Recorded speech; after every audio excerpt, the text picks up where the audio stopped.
Thank you very much for inviting me to present at this conference. I'd like to talk to you about some test automation blunders. And by test automation, I'm using that in the way it most commonly is used to refer to test execution tools. So what is a blunder? Well, it comes from a Norse word, blundra, which means to shut your eyes. Our word blind comes from the same root. Now what it means is a mistake caused by ignorance or carelessness or not thinking things through. So basically, people blunder when they don't see or they don't understand something. And the things I want to talk about today are things that people don't see or don't understand about test automation. So I have 4 blunders to cover. I'll be spending the most time on the first one. Testing tools don't actually do testing. I'm going to look at the most common automation goal and why it's wrong. Some aspects about the silver bullet syndrome, is it all about the tools, and automating the wrong things. So first of all, testing tools. It's a blunder thinking that the tools actually do testing. And it is actually at the root of many of the other blunders as well. In a way, really, we shouldn't have called them testing tools because that gives the impression that the tools do testing. Maybe some better names would have been things like tester assistance tools, or check running tools, test execution tools, test running tools, or my favorite, partial support for some aspects of test execution and comparison tools. Somehow that one never actually caught on with tool vendors. So thinking about testing then, what are the tasks of testing? Well, I believe there are 5 we can look at. And the first one, identify. We need to decide what to test. What's most important to test? What are the things we can safely not test this time? What is it that we need to investigate? So identifying what to test. Then the second step is designing a test to test what we want to test. So we might be using some test design techniques at this point. We might be identifying some data that needs to be available for a test and so on. We then build the test, which is assembling everything needed before the test is run. So for example, if some data is needed, making sure that the data is there in the right file. Then we execute or run the tests, and then we check the results. Now, if we look at these 5 tasks, the ones at the top are more intellectual in nature. These are the things that involve brain power. You need to have domain knowledge, for example, to be able to identify what the best tests might be and to design the tests. The ones at the bottom tend to be more clerical in nature. So running the tests and comparing results is something which is, well, can be a bit boring for people to do. It is more sort of mundane, and it is more mechanical. But it's also tasks that are repeated many times. We tend to design a test only once, but we run them many times. So what are computers good at doing? How about things that are mechanical in nature and repeated a lot? So these are the types of activities which are good to automate, which is the reason why the test execution tools are good things to have. They are automating the parts of testing which are most automatable. The other aspects, though, are more of a one-off activity. They don't tend to be repeated. You identify what to test and design a test, and then those tests are run many times. But it's this that determines the quality of the tests. It determines whether the tests that you do run, whether manual or automated, actually give you value. There seems to be a common perception that once we get a tool, we can reduce the number of testers, or maybe do away with them altogether. I'd like to ask, what are your testers like? Do they take something that's already been written down in great detail and follow it scrupulously to the letter, deviating neither to the left or the right, not putting their brains in gear, but just following step by step? If so, what you have are perhaps mindless morons, and these activities could be automated. But if your testers are more like intelligent investigators, where they think what they're doing all the time, they're coming up with new ideas as they're testing, they're making sure that value is being got from what testing is being done, and they're probing the weakest parts of the system to make sure that the users don't get tripped up by these things, then your testers are quite different. In fact, when you introduce automation, you need more skills, not fewer skills. And the skills of automation are different to the skills of testing. If you do have automation of the running of tests and comparing results, that can free the testers to do more test design, to do more exploratory testing, to actually finish the testing that they never had time to finish before. And this means that you're going to get better testing. But it's not because of the automation, it's automation enables better testing. And if the testers can do more testing and better testing, then they may find more bugs. But it's important to realize that the tools do not replace the testers. The tools support the testers. They enable them to do their job better. They enable them to do the more creative parts of their work by taking away some of the mundane things. So let's look in more detail at human versus tool capabilities. What can people do? Well, they know what to test. They can identify what to test. They can assess the risk and know what it might be safest not to test. They can design and build tests to run. They can learn and create better tests while they are running tests. No tool ever does that. They can have aha insights. Well, hang on, if this is wrong here, there's another very similar thing over there. I wonder if it's wrong there as well. A tool doesn't do that. They can challenge assumptions. Many times things go wrong because of assumptions which are different by one party to another. They can have a user perspective and see it from a user's point of view. Often the testers are the advocate for the users. They also think what could go wrong. No tool ever thinks what could go wrong. Actually, no tool ever thinks. And they can run tests and they can check results. But in fact, when humans do it, it may be slightly different to when a tool does it, and I'll go into that in a moment. So what about tools? Can tools do the same thing? Well, tools can do limited test design and build. And for example, one of the things that a tool could do would be, there are lots of buttons on a screen. Let's make sure that every button does something.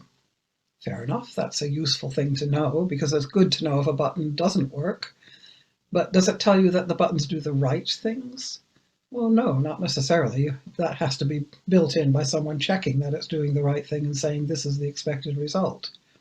It's some testing, but the oracle is very limited in that case. The tools can, of course, run tests, and they're very good at that. They're very fast. And also, the tools can run tests that are complex and hard to do manually. So you can get the benefits of tools by doing things that are too difficult to bother with manually. Things with really complex setup, for example. And tools can compare results. Now I want to look in more detail of how humans versus tools run tests and check results, because there are slight differences. So when humans are running tests, it can be time-consuming and slow. And also it can be boring, especially if you're doing regression tests, and you tend to make mistakes if you're bored. But a human being running a test can cope with an unexpected event. If a pop-up comes up, the human tester will just dismiss it and probably won't even remember that they did when they're thinking about how the test went. That could totally trip up a tool. Also, when you're running tests yourself manually, human testers, in-person testing, as Julian Harty calls it, you might notice things that actually aren't planned to be tested, but might be really important. Something like that would never occur to a tool. So that means that you might go off on a tangent because you think, what about this? I'm going to go investigate this. This can be a very good thing. Your tester's instinct might guide you to go off and chase something down. You just had a feeling about it. And you find something which is really significant, would have caused the users a lot of problems and so on. That's great, that's really good. And a tool would not do that. A tool just does as it's told. So that's good. However, it can be bad as well, because if you go off on a tangent, it might be a wild goose chase. And then you've spent time on that, which means that you haven't done the testing you've planned, so you may not do as much testing as you had wanted to do, and that might not be good either. You might not get the coverage you had wanted to get.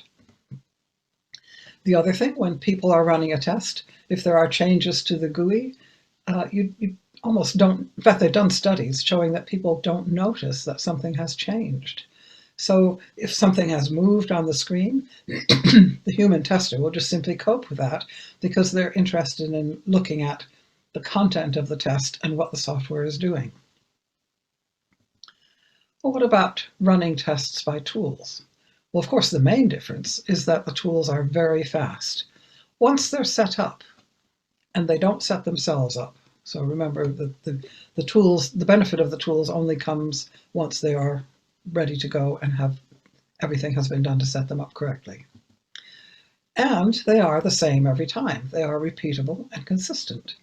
And if you want to check that nothing has changed, well, then you need the same tests, because if you had different tests and there was a change, you wouldn't know if it was due to the test or the software having changed.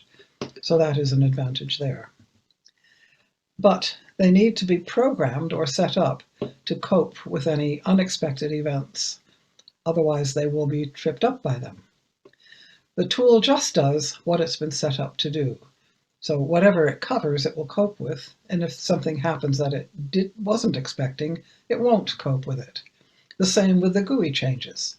If something is moved on the screen, if you're doing page object model and you're checking things by object names, the tool will cope with that. But if it's not, then it will be tripped up by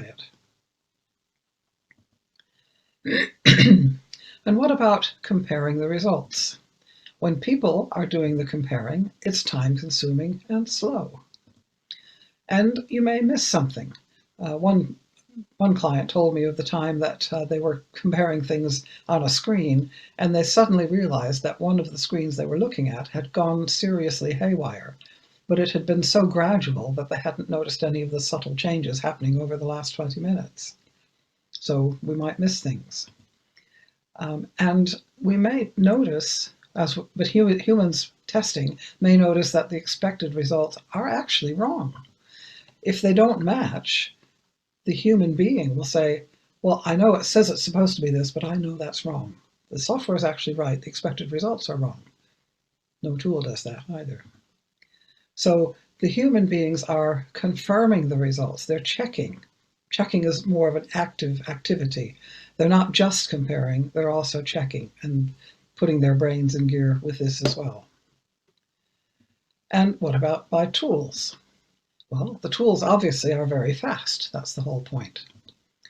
And they can compare everything. Now, this is both a good and a bad thing. It's good in that it won't miss those subtle changes that our inattentional blindness means that we miss.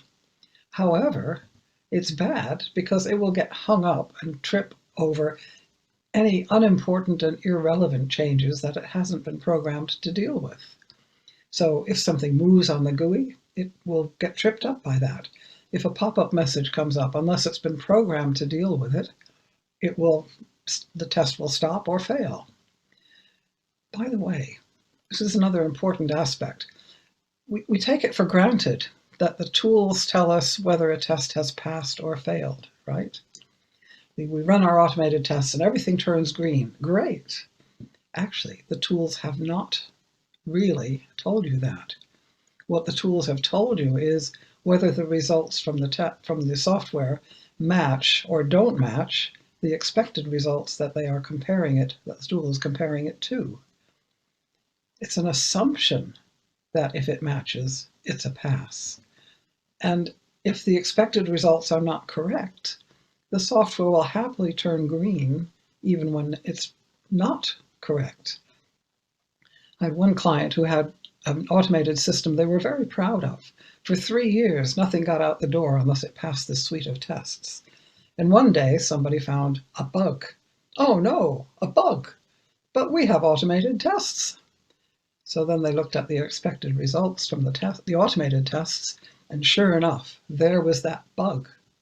So nothing had got out the door for 3 years unless it had that bug in it. The automation was preserving the bug. So there's a greater reliance on the correctness of expected results in automated testing than in human testing.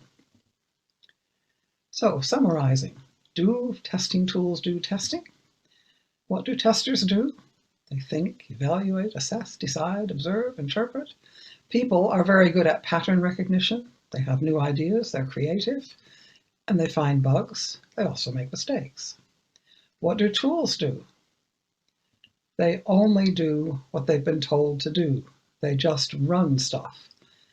If you give the tool really bad quality tests, it will happily execute them and give you no value whatsoever. If you don't tell them what to do with unexpected events, they will fall down on them. They will trip over them. So the tools just do whatever they've been told. The intelligence level of a tool is 0. So I believe we should get the tools to do what computers do best, but get the testers to do what people do best.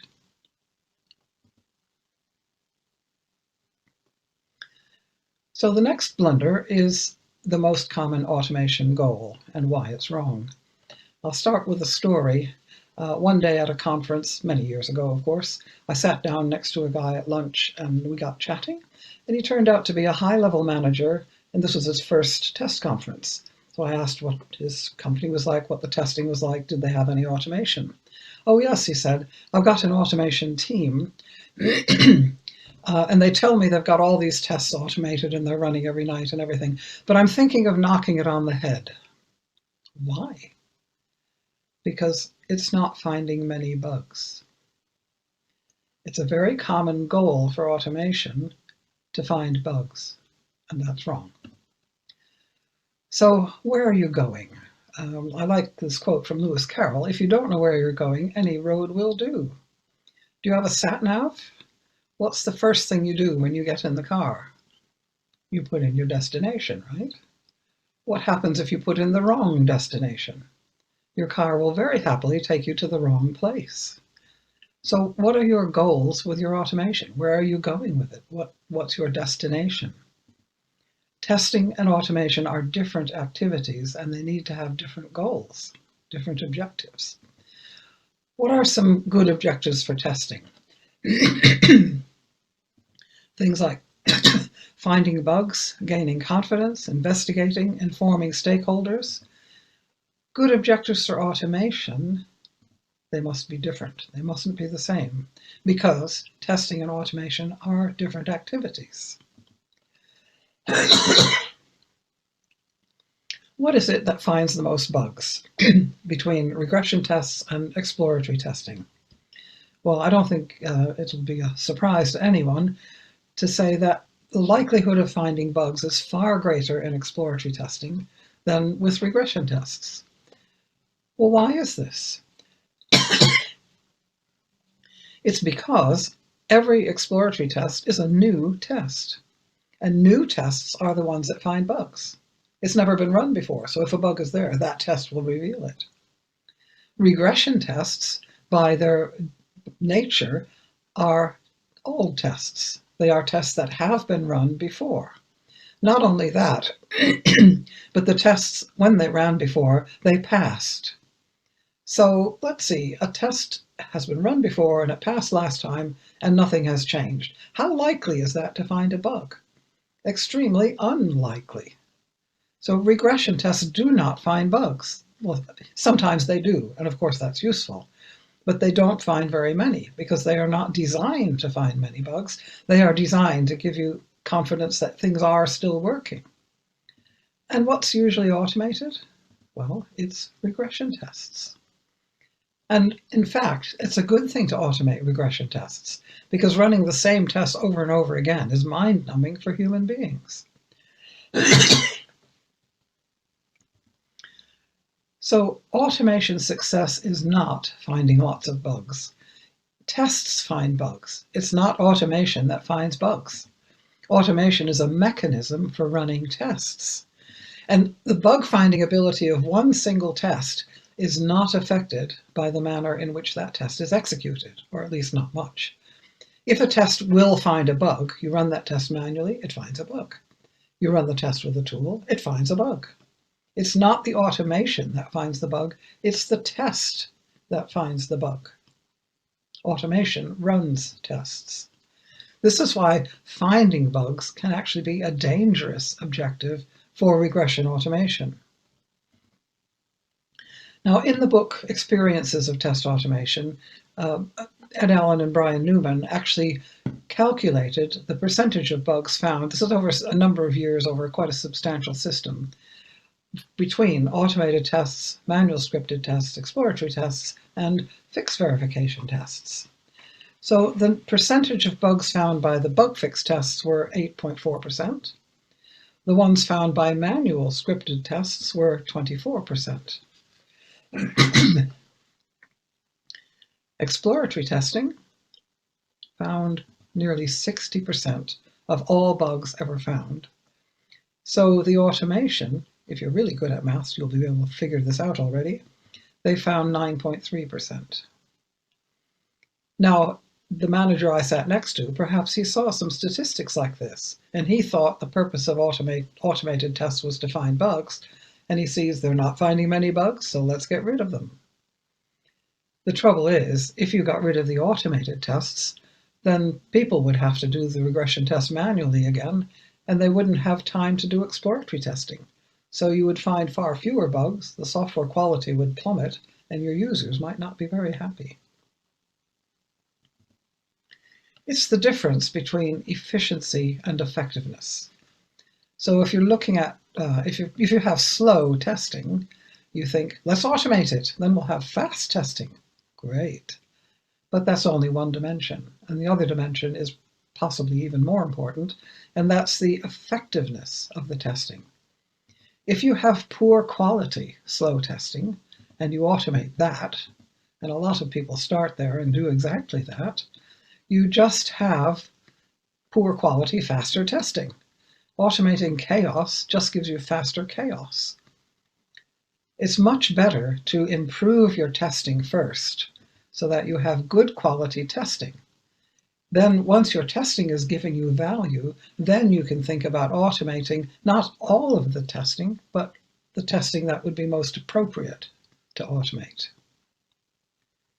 So efficiency is what tools give you, but effectiveness is what the quality of the tests give you, and they determine the value of the testing.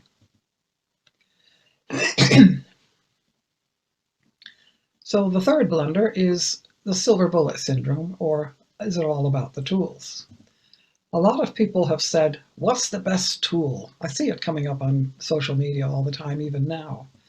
And the trouble is, there is no such thing as the right tool or the best tool.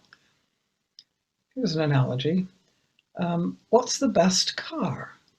Supposing you've just won a competition and you can have any car you want. What are you picturing? Is it something like this? I'm sure some of you are. My son-in-law is a classic car buff. Maybe for him, that would be ideal. But if you've got 3 children and 4 dogs, then something like this would be the best car for you. And that's the point. The best car, there's not one single best car. There's not one single best tool. There are suitable tools. So, and if you find a suitable tool, the other aspects of automation, the difference between a suitable and a perfect tool is that difference is outweighed by the other aspects of doing automation and doing it well. So automation is much more than just a tool. It takes time and effort to succeed at automation, and you won't do it right first time. Plan to throw one away. Fred Brooks gave that advice years ago in the Mythical Man Month. It's a learning process. It also needs management support. High-level managers need to understand the capability of automation and its limitations. They have to have realistic expectations for what can be achieved and what cannot. And they need to budget not only money, but also time for people to build the automation, to go through the learning process, to keep improving the automation, to get continuing and lasting benefit from it. People issues are also important. You could have a technically perfect automation system, but if no one uses it, you're getting no value from it. So the people issues, even of the automation, are important. And the final blunder is automating the wrong things. So here are some manual tests, and we've automated some of them. So we have some manual tests that have been automated. By the way, when everyone says, let's automate X% of the tests, X always seems to end up at 100, doesn't it? So should we be trying to automate 100% of the tests? No, we should not. There are tests that are currently manual that should not be automated. For example, how would the users actually interact with the software? Do these colors look good together? What about CAPTCHA? The essence of CAPTCHA is it's supposed to distinguish between a human being and a computer. So if your tool can get through the CAPTCHA, your CAPTCHA is broken. I know there are ways around it. And what about a test that takes too long to automate? A test that takes 10 days to automate and isn't still finished at that point is not a good idea if that test only takes half an hour to run manually and is only needed once a quarter. So it's important not just to think we'll automate all our manual tests. Don't do that. But the other side here, there are many things that we can do with tools that are not possible to do with automation. And it's important to think out of the box of just the manual tests that you have now, to explore the capabilities of the tools in other areas and in other ways. There may be tests and verification that it's not possible or not practical to do manually. For example, in a manual test, you can see what's on the screen, but with automation, you can check that all the GUI objects are in the right state. There are other things that we can do automatically which we could not do manually. Monkey testing, for example, depends on computer power, and high-volume automated testing, which is an interesting way of testing things which seem untestable, like search engines.